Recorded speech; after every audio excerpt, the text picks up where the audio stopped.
जमलेल्या माझ्या तमाम महाराष्ट्रप्रेमी बांधवांनो, भगिनींनो आणि मातांनो,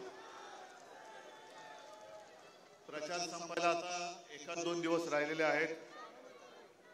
संपूर्ण महाराष्ट्र मी जवळपास फिरलेलो आहे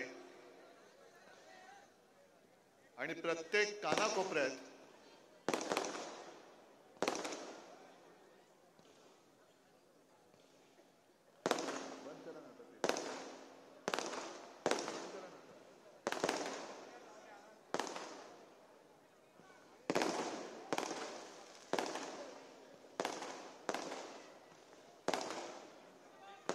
फटाके बंद करण्यात यावे कृपया.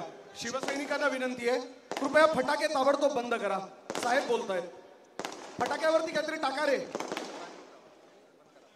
त्या फटाक्यावरती पाणी टाका.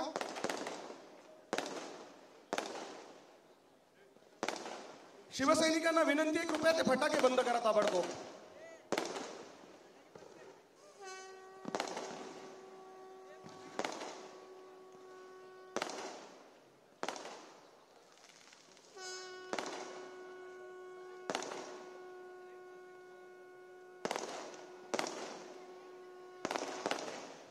शिवसैनिकांना विनंती आहे, तिथे जे शिवसैनिक आहेत, ज्या पदाधिकाऱ्यांनी जबाबदारी दिली आहे, कृपया फटाके ताबडतोब थांबवा.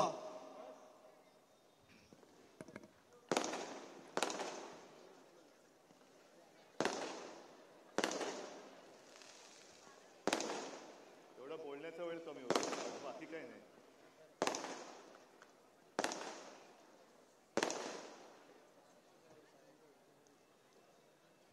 ठीक आहे, ते पाणी होतं त्याच्यावर. आता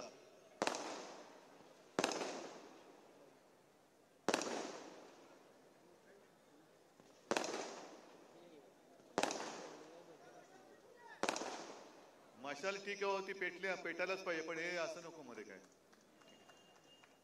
मशाल तर महाराष्ट्राच्या कानाकोपऱ्यात पेटलेली आहे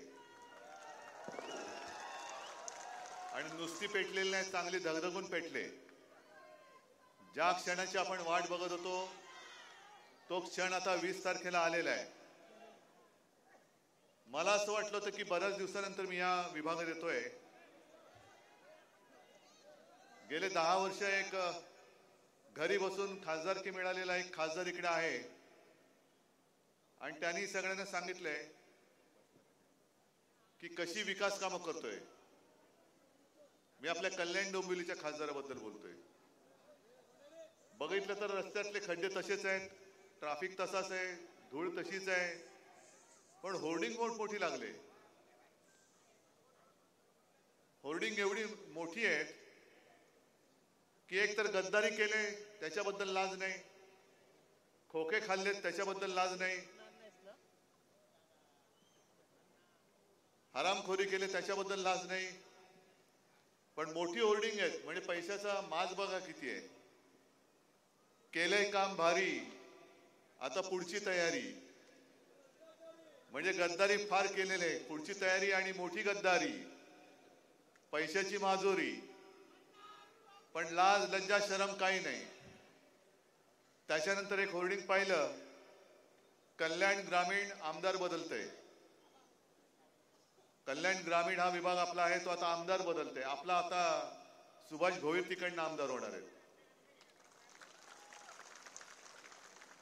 नुसतं तुम्ही जाहिरातीवरती किती कोण खर्च करतंय ते जरी बघितलं तरी तुमच्या लक्षात येईल कोणी किती पैसा खाल्लाय. मला यायला उशीर झाला, त्याच्याबद्दल दिलगिरी व्यक्त करतो, कारण एकतर निघायला थोडा उशीर झाला. सगळे चॅनल्स मुलाखती घ्यायला आले होते. मग एकेकांना नाही म्हटलं तरी अर्धा तास मुलाखत ही द्यावीच लागते, त्याच्याशिवाय विषय पूर्ण होत नाही. आणि मग आपला ट्रॅफिक. मुलाखतीमधले विषय काय, अमित शहा काय म्हणाले, नरेंद्र मोदी काय म्हणाले. म्हटलं ठीक आहे, काय म्हणाले नाही, तुमचं हिंदुत्व. म्हटलं आमचं हिंदुत्व काय झालं. ज्या नरेंद्र मोदींनी नवाज शरीफच्या वाढदिवसाचा केक खाल्ला त्याने आम्हाला हिंदुत्व शिकवू नये, अजिबात शिकवू नये. आम्ही असं म्हटलं का, आम्ही क्या आक्षेप घेतला का की अरे नरेंद्र भाई आप जाके अकेले खा के आए, हमें नहीं खिलाया. मी नुसतं आपली जी महायुती होती त्या युतीमध्ये भाजपाने आपला विश्वासघात केला म्हणून त्यांना धडा शिकवण्यासाठी म्हणून महाविकास आघाडीत आलेलो आहे. कारण आपलं हिंदुत्व आहे असं नाहीये, मी अनेकदा सांगितलेलं आहे. आम्ही सुद्धा प्रभू श्रीरामाला मानतो, हृदयात राम आणि हाताला काम देणारं आमचं हिंदुत्व आहे. मग अमित शहा आणखीन काहीतरी म्हणाले, म्हटलं हे सगळे ठीक आहे, पण आत्ताची जी महाराष्ट्राची निवडणूक आहे ती महाराष्ट्रासाठी फार महत्वाची आहे. तुमच्या अस्तित्वाची आहे का? म्हटलं माझ्या नाही, महाराष्ट्राच्या अस्तित्वाची आहे. हा महाराष्ट्र हे खड्ड्यामध्ये त्यांनी घातलाय, तो कोणत्या दिशेला न्यायचं. आत्ता जर का आपण चुकलो तर महाराष्ट्र गेला म्हणून समजा. कारण एक तर मी येताना बघितलं की मोठमोठे टॉवर्स उभे राहिलेत, सगळे लोढा टॉवर, हे टॉवर, ते टॉवर. अयोध्या भाजपा का हरला? कारण तिथले जे खासदार घरी आले होते आपल्या, त्यांना मी विचारलं की तुम्ही जिंकलात, कमाल आहे तुमची, भाजपा का हरला? तुम्ही साहब हमारे यहाँ भी सब गुजराती कॉन्ट्रॅक्टर्स आ गए. मग तिथे जे काही कारसेवक गेले होते आणि त्यांनी जे काही बलिदान केलं ते लोढासाठी केलं होतं का? पण जिथे जाऊ तिथे खाऊ हा यांचा एक खाक्या बनलेला आहे. आणि त्यांची जी काही घोषणा आहे, लुटेंगे और बांटेंगे, महाराष्ट्र को लुटेंगे और दोस्तों में बांटेंगे, त्याच्या विरुद्ध मी मैदानात उतरलेलो आहे. म्हणून मला ही निवडणूक जिंकायची आहे. महाविकास आघाडीमध्ये मुख्यमंत्री कोण होणार म्हटलं आम्ही सगळे एकत्र बसून ठरवू ना, पण कोणत्याही परिस्थितीत महाराष्ट्र लुटणाऱ्यांना आम्ही मुख्यमंत्री होऊ देणार नाही ही शपथ घेऊन आम्ही उतरलेलो आहोत मैदानात. आणि जर का प्रश्न विचारायचाच असेल तर तुम्ही देवेंद्रला विचारा, दाढीवाल्याला विचारा आणि अजित पवारांना विचारा. अजित पवारांना तर मला वाटतं कोणीतरी आशीर्वादच दिलेला आहे, अखंड उपमुख्यमंत्री भव. आपल्याच एक आशीर्वाद असतो ना, महिलांना देतात तसा, तसं यानं दिला कोणीतरी, अखंड उपमुख्यमंत्री भव. कोणी आलं तरी आपले उपमुख्यमंत्री आहेतच, तर टिळा काय त्यांचा पुसला जातच नाही. पण अमित शहानी जाहीर केले की ते जर त्यांची सत्ता आली, येत तर नाहीच, तर देवेंद्र मुख्यमंत्री होतील. मग दाढीवाल्यानं विचारायचं की जसं देवेंद्र तुझ्या बरोबर उपमुख्यमंत्री म्हणून काम केलं तसं दाढीवाल्या तू होशील का रे उपमुख्यमंत्री? पेलेल का तुला? पण होऊच शकत नाहीये. कारण महाराष्ट्र कधीही गद्दारांना साथ सोबत संगत देत नाही, गद्दारांचा कडेलोटच करतो. तो या निवडणुकीत होणार आहे. मग दुसरा प्रश्न आला, इकडे मोठ्या प्रमाणावरती माता भगिनी जमलेत, पण तुम्हाला लाडकी बहिणीचा काही परिणाम? म्हटलं नक्की होणार. मग ते बघायला लागले, मग तुमचं कसं होणार? म्हटलं नाही, परिणाम असा होणार, सगळ्या माता भगिनी चिडल्यात आता. 1500 रुपये देऊन त्यांना असं वाटतं की जणू काही सगळ्या महाराष्ट्रातल्या महिला ह्या आपल्या नोकरच झालेल्या आहेत. जातील कुठे? पैसे देतोय तुम्हाला. कोल्हापूरचे त्यांचे जे खासदार आहेत मुन्ना महाडिक, त्याने उघड सभेमध्ये म्हटलं की या महिलांचे फोटो काढून द्या पाठवून, कारण आपल्याकडनं पैसे घ्यायचे आणि त्यांच्या सभेला जायचं असं चालणार नाही. कोण आहेस मुन्ना तू? आणि मग मी पण जाहीर सभेत इशारा देतोय, प्रत्येक सभेत देतो, याही सभेत देतो की इथे बघ किती माझ्या माता भगिनी आलेल्या आहेत. पण यांच्या केसाला जरी धक्का लागला तर मुन्ना तुझा हात मी जागेवर ठेवणार नाही, छाटून टाकील. त्याच्यानंतर मिंद्याचे एक उमेदवार उभे आहेत छत्रपती संभाजीनगर जिल्ह्यामध्ये, आणि त्यांनी सांगितलं की मत नाही दिलं तर आम्ही तुमच्याकडनं 3000 रुपये वसूल करू. मग हेच मी म्हणतोय की तुम्ही जी काय देताय मदत मदत मदत, तुमची भावना नाही स्वच्छ. एक तर तुम्हाला लोकसभेमध्ये फटका दिला नसता महाराष्ट्राने, तर महाराष्ट्रामध्ये बहिणी राहते ते तुम्हाला कळलं असतं का? आणि मी स्वतः फिरतोय महाराष्ट्र, जिथे शक्य होईल तिथे मी लोकांशी संवाद साधण्याचा प्रयत्न करतो. गेल्या काही दिवसामध्ये फारच वेळेची मारामारी आहे म्हणून जास्त काही बोलता नाही आलं. पण गेल्या महिन्यामध्ये मी छत्रपती संभाजीनगर जिल्ह्यातच एका शेतामध्ये उतरलो होतो. सगळे शेतकरी धावत आले, माझ्या पाया पडायला लागले. मला म्हणाले उद्धवजी तुम्ही देव आहात, आमचं कर्ज माफ केलं. म्हटलं मी देव वगैरे नाहीये, मी माझं कर्तव्य केलं. जर यांनी गद्दारी केली नसती तर 5व्या वर्षी सुद्धा मी तुम्हाला कर्जमुक्त करून दाखवलं असतं. तरी ठीक आहे, पुन्हा सरकार आल्यानंतर परत मी माझ्या महाराष्ट्रातल्या शेतकऱ्यांना कर्जमुक्त करणार म्हणजे करणारच, हे वचनच आहे आपलं. पण जे मी तुम्हाला सांगत होतो ते तिथे मग त्या शेतकऱ्यांना भेटल्यानंतर काही शेतमजूर महिला होत्या, बिचाऱ्या काम करत बसल्या तर काही शेतीचं. मग मी त्यांना विचारलं, ताई कसं आहे, बरं आहे ना? हा बरं आहे म्हणे. मग तुम्हाला 1500 रुपये मिळत आहेत, समाधानी आहात ना? त्या एका बहिणीने माझ्याकडे अशा नजरेने पाहिलं, ते म्हणाले 1500 रुपयामध्ये काय घर चालतंय वय? घरात 1500 येईपर्यंतच महागाई आमचा संपूर्ण खिसा कापून टाकते. हा बघ म्हणे माझा मुलगा, शाळेमध्ये मला पाठवायचंय, फी भरायला पैसे नाही, 1500 रुपयात काय शिक्षण होणार आहे काय? ही अशी सगळी परिस्थिती बघितल्यानंतर मग मोदीजी आणि अमित शहाना मी सांगते, तुम्ही या परिस्थितीबद्दल का बोलत नाही? महाराष्ट्रामध्ये येणारे सगळे उद्योग तुम्ही गुजरातला घेऊन गेलात आणि अजूनही नेतायत. मग मिंद्याला विचारतो, तुम्ही होर्डिंग लावलं ते याच्यासाठी लावले का की सगळे उद्योग पळवलेत, केले काम भारी, आता पुढची तयारी, म्हणजे आता तुम्हाला सुद्धा गुजरातमध्ये नेण्याची तयारी केली त्यांनी. ही तुमची तयारी, ही तुमची कामं भारी. या ज्या काही गोष्टी आहेत याच्यावरती जर का उत्तर नसेल तर तुम्ही मत मागता कशाला? आणि म्हणून जे मी ठरवलंय की आपलं सरकार आल्यानंतर जसं मुलींना मोफत शिक्षण मिळतं तसं महाराष्ट्रामध्ये जन्मलेल्या प्रत्येक मुलाला मी मोफत शिक्षण दिल्याशिवाय राहणार नाही, हे माझं वचन आहे. शिका मुलांनो, मोठे व्हा. आणि म्हणून मी या सगळ्या भगिनींना विचारतोय, असतील तुम्हाला सगळ्यांना 1500 रुपये मिळत असतील, मिळतात का? नाही मिळाले असतील, कारण त्यांनी काय केलंय, एक 4-5 हप्ते दिलेत आणि बरोबर निवडणूक आयोगाच्या माध्यमातून बंद केले. बाकीच्या योजना सुरू आहेत, पण निवडणूक आयोगाला असा त्याने वापरलाय की योजना बंद केली, आम्ही नाही केली, निवडणूक आयोगाने केली.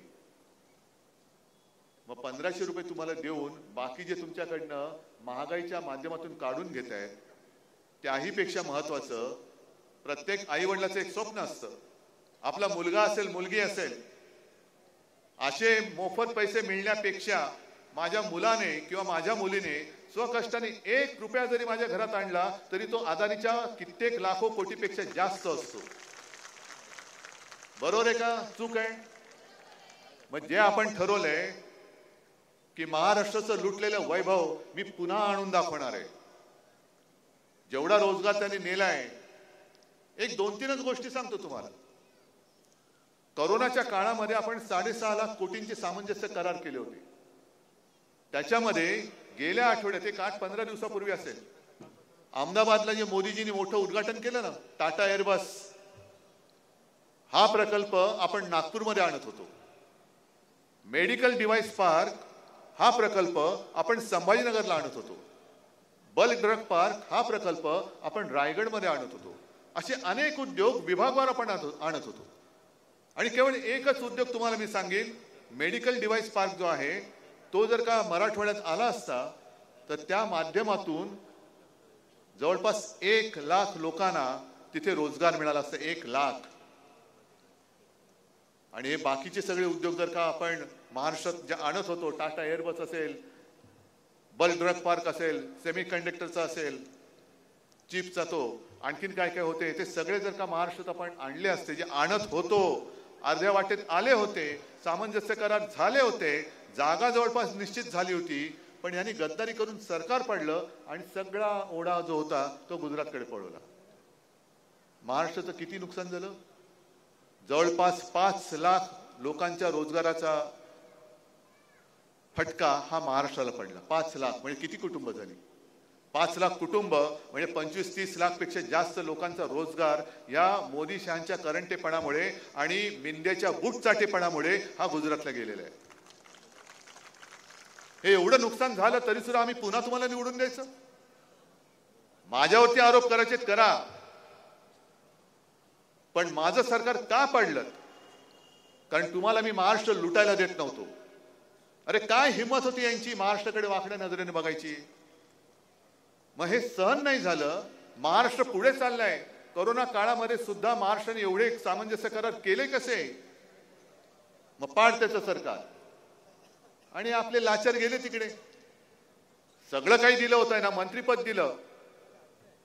अगदी 2012 नंतर मी गर्वाने नाही म्हणणार, पण जे खरं ते सांगतो की मी या दाढीवाल्याला मंत्री केला नसता तर त्याच्या आयुष्यात कधीतरी मंत्र्याची खुर्ची दिसली असती. याच्या मुलाला घरातनं उचलून बोल्यावरती चढवला नसता तर हा कधीतरी खासदार झाला असता. मग एवढं सगळं देऊन सुद्धा जो आपल्यावरती वार करतोय आणि महाराष्ट्र विकून दिल्लीची चाकरी करतोय, तो पुढची तयारी कसली करत असेल याचा विचार करा. नाही, त्याच्याबद्दल मला काही हे नाही, उलट मला अभिमान आहे की एका साध्या माणसाला आपण वरती नेला, हे मला अभिमान आहे. पण त्यांना हे माहिती नाही की ते मोठे होऊन गेलेले आहेत, पण ज्यांनी मोठं केले ती लोक माझ्यासोबतच आहेत ना. तुला जसा कोणी मोठा केला तसंच तुला छोटा पण आम्ही करू शकतो. आणि मग पत्रकार जे मला विचारतात की तुम्हाला काय वाटतं लोकसभेमध्ये जे घडलं ते वातावरण अजून आहे का? म्हटलं तसं नाही हो वातावरण. हा मग काय? म्हटलं त्याच्याहून चांगलं आहे, त्याच्याहूनही चांगलं आहे. कारण लोकसभेच्या वेळेला लोकांच्या मनात एक शंका होती, अरे या हुकुमशाला कोण गाडणार? ते महाराष्ट्राने करून दाखवलं, हुकुमशाला गुडघ्यावरती आणून दाखवलं. हुकुमशाला गुडघ्यावरती आणलं आहे. काही ठिकाणी आपण कमी पडलो, जरूर पडलो, पण आता महाराष्ट्रामध्ये एक आत्मविश्वास आलेला आहे. अरे आम्ही लोकसभेला तुला गुडघ्यावरती आणलेलं आहे, या गद्दारांना आता आम्ही पाताळात गाडल्याशिवाय राहणार नाही आणि गाडू शकतो. मुद्दा म्हणून मी एक तुम्हाला आठवण सांगतो जुनी. साधारणतः 60चं दशक असेल. काँग्रेसचे एक नेते होते सका पाटील, त्यांना सदोबा म्हणायचे. SK पाटील मुंबईचे 3 वेळा महापौर झाले होते. एक बडं प्रस्थ होतं. मग हे उभे राहिले तर यांच्यासमोर कोणी उभा करा तो निवडून येऊ शकत नाही, पडलाच पाहिजे, अशी त्यांची एक ख्याती होती, कीर्ती होती. की एवढं मोठं ते प्रस्थ होतं की सका पाटलांशी कोण लढत देऊ शकेल का? पाडणं तर सोडाच. पण तेव्हा एक फाटका माणूस उभा राहिला आणि त्यांनी एकच घोषणा दिली, आपण यांना पाडू शकतो.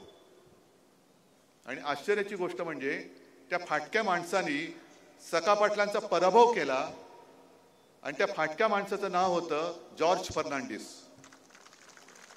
नंतर ते मोठे नेते झाले, पण तेव्हा एक साधे युनियन लीडर होते. हा एवढा टग्या माणूस उभा आहे, त्याच्यासमोर साधा युनियनचा पुढारी हा काय निवडणूक लढेल?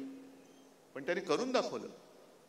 तसंच महाराष्ट्राने हुकुमशहाला गुडघ्यावरती आणून दाखवलं. लोकशाहीच्या वेळेला जे आपण लढलो ते आपल्या देशाचं संविधान वाचवण्यासाठी लढलो. आणि आता जे काय आपण लढतो आहोत तो महाराष्ट्राचा स्वाभिमान, महाराष्ट्राची अस्मिता आणि महाराष्ट्राचा तो जो बाणा आहे तो टिकवण्यासाठी म्हणून लढतो आहोत. मग तुमच्या अस्तित्वाचा प्रश्न आहे का? म्हटलं माझं अस्तित्व जनतेने ठरवायचे. पण हा माझ्या अस्तित्वाचा प्रश्न नाही, महाराष्ट्राच्या अस्तित्वाचा प्रश्न आहे. महाराष्ट्र कोणत्या दिशेला जाणार? मी एक त्यांना जुनी आणखीन एक आठवण सांगितली की 2014 साली याच भारतीय जनता पक्षाने जाहिराती केल्या होत्या, महागाई केवढी वाढले, बस हो गई महंगाई की मार, वगैरे वगैरे वगैरे. आणि तो काळ असा होता की ज्या चंद्रचूडांच्या घरी गणपती बाप्पाचं दर्शन घ्यायला नरेंद्र मोदी गेले होते, त्याच गणपती बाप्पाचा उत्सव होता.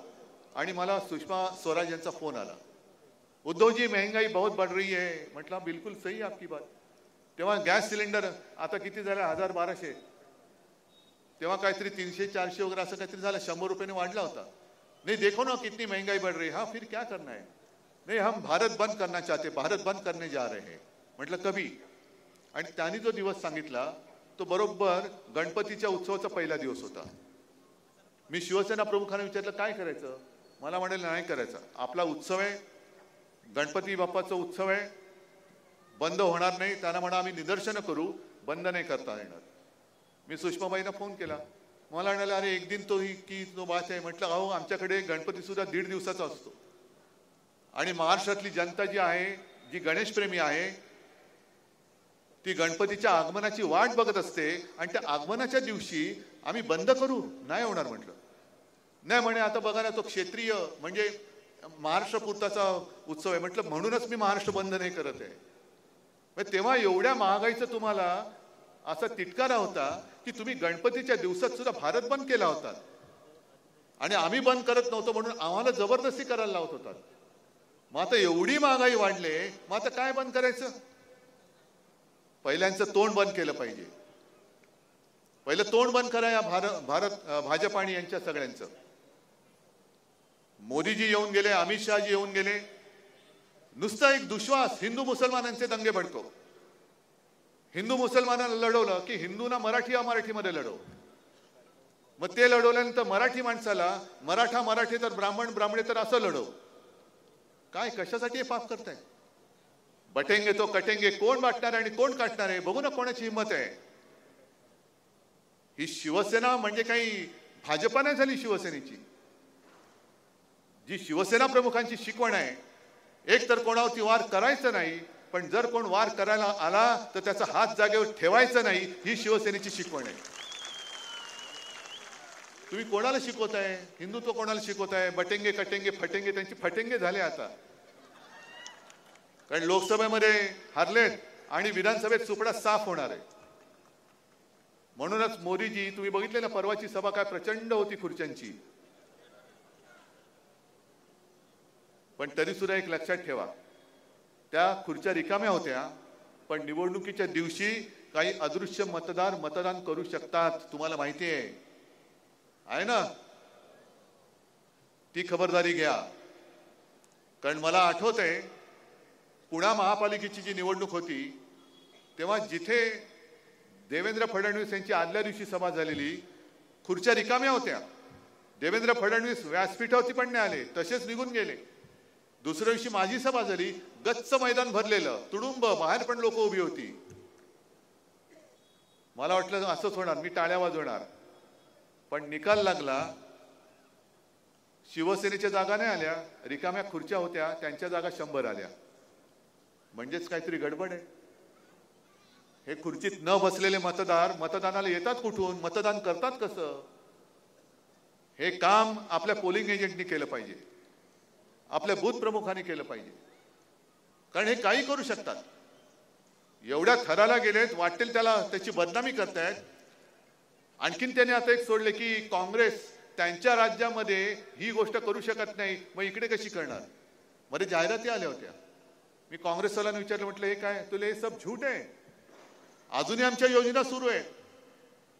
म्हणजे खोटं एवढं बोलायचं की लोकांना संभ्रमित करून टाकायचं आणि तुम्ही त्यांचंच खरं. कारण सातत्याने सांगितलं की लोकांना ते खरं वाटायला लागतं. या ज्या काही जाहिराती दिसत आहेत हे सतत सतत सतत खोटं खोटं खोटं हे सातत्याने बघितल्यानंतर आपला त्याच्यावरती विश्वास बसायला लागतो.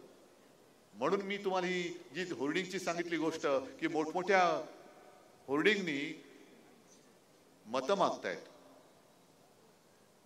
ही मतं ही नुसती त्यांच्या थापांवरती देऊन चालणार नाही. कारण अस्तित्व हे माझं नाही, हे अस्तित्व तुमचं ठरवणारी निवडणूक आहे. आणि तुम्ही ठरवायचे की तुमचं आयुष्य, तुमच्या मुलाबाळांचं भविष्य हे दरोडेखोर गद्दार यांच्या हातामध्ये द्यायचं का निष्ठेने आपल्या सोबत राहिलेला भगव्याचा मावळा त्याला मतदान करायचं, हे तुम्ही ठरवायचं. काळोख तर पसरलेला आहे, पण तो काळोख जाळून टाकणारी मशाल हातामध्ये घेणार आहात की चोरांना डोक्यावरती बसवणार आहात? आणि मला तर आश्चर्य वाटतं की असा चोर मी कुठे बघितला नाही की कोणाचं तरी पाकिट मारलंय आणि आपल्याला दाखवतो, हे बघ तुझं पाकिट मारलं, पण आता हे पाकिट माझं. असं कोण चोर बघितलंय? हाही प्रश्न मला विचारला कोणीतरी. म्हटलं मी एक काम करतो, त्या पत्रकाराला सांगितलं तुमचा पत्ता द्या, आज रात्री येऊन तुमच्या दारावर माझ्या नावाची पाटी लावतो, उद्यापासून घर माझं. असं होतं? अरे ही बाळासाहेबांनी माझ्या पाठीशी उभी केलेली त्यांची पुण्य, हे त्यांचे आशीर्वाद आहेत. आणि आपण जे काही वचनं दिलेली आहेत, ही वचनं तुम्हाला माहिती आहे, जे करू शकेन तेच मी बोलतो आणि जे बोलतो ते मी करून दाखवतो. जसं मी महिलांच्या बाबत बोललो की आपण आपलं सरकार आल्यानंतर 3000 रुपये तर देणारच आहोत, पण महिलांना सरकारी बस सेवा आहे त्यातनं मोफत प्रवास सुद्धा देणार आहोत. आणि एवढंच नाही तर मुंबईच्या लोकल्स आहेत, इतर ट्रेन्स आहेत, त्यातनं सुद्धा माझ्या महिलांना, माता भगिनींना मोफत प्रवास मिळालाच पाहिजे, ही मागणी आम्ही मोदींकडे करणार आहोत. आम्ही मोदींकडे करणार आहोत. बघू मोदींचं बहिणीचं प्रेम किती आहे. या आजच मी मागणी करतोय. मोदी जी, आपको अगर बहन का प्यार, आपका बहन का प्यार सच्चा है, तर मग माझ्या या सगळ्या माता भगिनींना संपूर्ण देशभर नाही करू शकला तर महाराष्ट्रभर लोकल सकट सगळ्या रेल्वेचा प्रवास हा तुम्ही मोफत करून दाखवा. चला, माझं आव्हान आहे तुम्हाला. आम्ही करतोय. आम्ही एसटीचा प्रवास मोफत करतोय. सगळ्या ज्या काही सरकारी बस सेवा आहेत त्यातला प्रवास महिलांसाठी मोफत करतो आहोत. अशा अंगणवाडी सेविकांचं मानधन वाढवतोय. मुलींप्रमाणे मुलांना मोफत शिक्षण देणारच आहोत. पण विशेषतः शहरासाठी म्हणेन किंवा सगळीकडे मनोहर जोशी मुख्यमंत्री असताना तुमच्या लक्षात आहे की 5 जीवनावश्यक वस्तूंचे भाव आपण स्थिर ठेवून दाखवले होते. यावेळेला सुद्धा शेतकऱ्याचं एकही रुपयाचं नुकसान न होऊ देता आम्ही 5 जीवनावश्यक वस्तूंचे भाव हे स्थिर ठेवून दाखवणार म्हणजे दाखवणारच. महागाई तुमच्या घराला शिवणार नाही, हे वचन आहे. हे असं काहीतरी बोला, पण आता येता जाता नुसतं यांचं हिंदुत्व काय, त्यांचं ते काय, यांचं हे काय, या फुकाच्या गोष्टी आता सोडून द्या. लोक कंटाळलीत. म्हणजे कालच्या सभेत मी असंच बोललो की खरंच मोदींकडे काहीतरी शक्ती आहे बाबा, की थापा मारून मारून हा माणूस थकत कसा नाही, ह्याचंच मला आश्चर्य वाटतंय. आणि मग ते जे बोलले होते की मुझे ऐसे लगता है की मुझे भगवान ने भेजा है, असू शकतं बाबा, कारण एवढा आत्मविश्वासाने थापांवरती थापा मारणारा माणूस जगाने दुसरा पाहिला नसेल. तो दुर्दैवाने आपल्याला पंतप्रधान म्हणून लाभला. आणि त्यांचे सगळे चेले चपाटे हे गद्दारी करून आपल्या डोक्यावरती आणि लादलेत. ही गद्दारी आता उचलून फेकून द्या. ही गद्दारी फेकून द्या. आणि म्हणूनच मी आपल्यासाठी आलो होतो. मला आणखीन पुढे जायचे. माझी तब्येत वगैरे ठणठणीत आहे, तो काय भाग नाहीये, पण वेळेचं बंधन आहे. म्हणून मी काय 2-5 मिनिटात काहीतरी उगाच करून जाणार नाहीये. आणि मला खात्री आहे की हे मी बोलतोय, तळमळीने बोलतोय, तुमच्यासाठी बोलतोय, पण तुम्ही अनुभवता आहात. आणि ह्या अनुभवाला जागा. अनुभवाखेरीज दुसरा मोठा गुरु नाही. तो अनुभव तुम्हाला काय सांगतोय. शिवसेनेचं म्हणजे ही माझी शिवसेना, आपली शिवसेना. मी निवडणूक आयोगाचा अधिकार मानत नाही. त्यांना निवडणुकीचं चिन्ह बदलण्याचा अधिकार आहे. पण माझ्या पक्षाचं नाव जे माझ्या आजोबांनी आणि माझ्या वडिलांनी ठेवलेलं आहे ते बदलण्याचा अधिकार मी निवडणूक आयोगाचा मानत नाही. तो मी मानणार नाही. माझी शिवसेना हीच शिवसेना आहे. बाकीची मिंदेंची सेना ही मिंदे सेना असेल, मिंदेंची सेना असेल.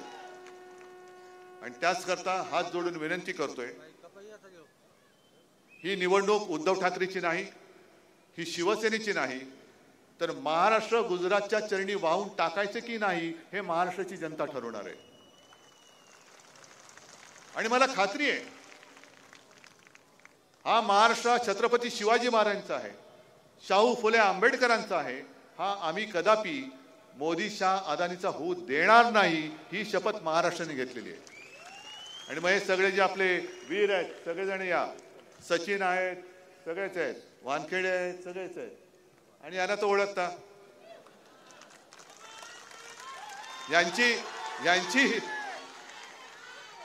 यांची केस थोडी माझ्यासारखी आहे. भाऊ तिकडे गेला तरी एक भाऊ शिवसेनेत राहिलाय. त्याच्यामुळे आता मनात कुठे शंका ठेवू नका. 20 तारखेला मशालीवरती आपल्या पसंतीचं मत नोंदवून तुमचा आयुष्यातला अंधार दूर करा, ही सगळ्यांना विनंती करतो. जय हिंद, जय महाराष्ट्र.